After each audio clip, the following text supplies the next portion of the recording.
ये आदमी 30 साल से जेल में था, लेकिन आज उसका आखिरी दिन था। वो खुशी खुशी सीढ़ियों से नीचे उतरा, अपने दोस्त को टपली मारी और बाकी कैदियों को अलविदा कहा। इसके बाद उसने अपना सामान और कार की चाबी उठाई, अपनी सुपर कार में बैठा और गार्ड को उंगली दिखाते हुए जेल से निकल गया। हाईवे पर स्पीड में गाड़ी दौड़ाते हुए वो एक पेट्रोल पंप पर रुका, दुकान के अंदर गया जहाँ उसने फिर एक कोल्ड ड्रिंक की कैन उठाई और उसे चुराने की कोशिश की। लेकिन जब वो काउंटर पर पैसे देने गया तो कर्मचारी की नजर उसकी हरकत पर पड़ गई। घबराकर वो फौरन अपनी गाड़ी में बैठा और निकल गया। रास्ते में उसने कैन को कूड़ेदान में फेंकने की कोशिश की, लेकिन निशाना चूक गया। कैन लुढ़कते हुई घाटी से नीचे गिर गया, जहाँ पहले से ही एक क्राइम सीन चल रहा था। वहाँ मौजूद 2 डिटेक्टिव्स को वो कैन मिली। उन्होंने उसे सबूत के तौर पर एक प्लास्टिक बैग में डाला, फिर लैब में फिंगरप्रिंट स्कैन करके पहचान पक्की की और अब दोनों अफसर इस आदमी को वापस जेल पहुँचाने के लिए तैयार थे।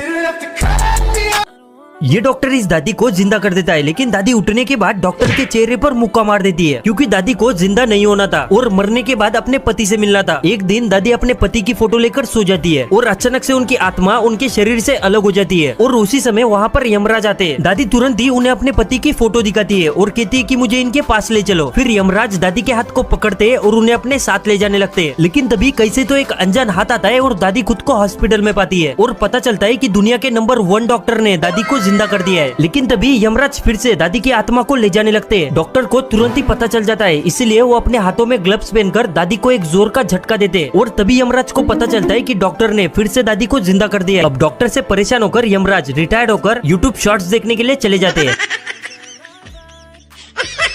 ये बुढ़ा अपनी जिंदगी से नफरत करता है, लेकिन तभी उसने यमराज को दरवाजे से गुजरते हुए देखा। वो खुश हो गया और तुरंत उनसे बात करने के लिए दौड़ पड़ा। वो यमराज के पास जाकर बोला, मेरी जान ले लो। लेकिन यमराज उसे बोले, बुढ़े अभी तेरी बारी नहीं आई, और आगे बढ़ गए। बुढ़े को ये बात हजम नहीं हुई और उसने मरने का नाटक किया, लेकिन यमराज ने उसकी तरफ देखा तक नहीं। फिर वो यमराज से भीख मांगने लगा, लेकिन यमराज को कोई फर्क नहीं पड़ा। उसने यमराज की कुल्हाड़ी तक चुराने की कोशिश की, लेकिन यमराज ने जादू से अपनी कुल्हाड़ी को वापस ले लिया। अब बुढ़ा हार मानने ही वाला था कि तभी उसकी नजर एक खूबसूरत नर्स पर पड़ी, जो उसे मुस्कुराकर देख रही थी। बुढ़ा तुरंत अपनी सारी परेशानियां भुलाकर नर्स की ओर बढ़ने लगा, लेकिन जैसे ही उसने कदम बढ़ाया अचानक चक्कर खाकर गिर पड़ा। उसकी आत्मा उसके शरीर से बाहर निकल आई और उसे समझ आया कि वो हार्ट अटैक से मर चुका है। यमराज ने उसे देखा और गुस्से में माथे पर हाथ रख लिया। अगले ही पल बुढ़ा अचानक अपने कमरे में जागा और पता चला कि वो तो बस एक सपना देख रहा था।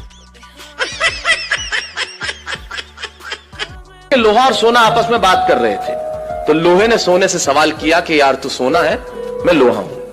आपस में बातचीत शुरू हो गई, तो सोना लोहे को कहने लगा कि यार लोहार तुझे बनाने के पहले ठोकता पीटता है, सोनार मुझे बनाने के पहले ठोकता। आप पढ़े लिखे लोग हैं, आग में तपा के ठोका जाता है, लेकिन जब तुझे लोहार ठोकता पीटता तो तू बहुत आवाज करता है, मैं तो चुप रहता हूं, ऐसा क्यों?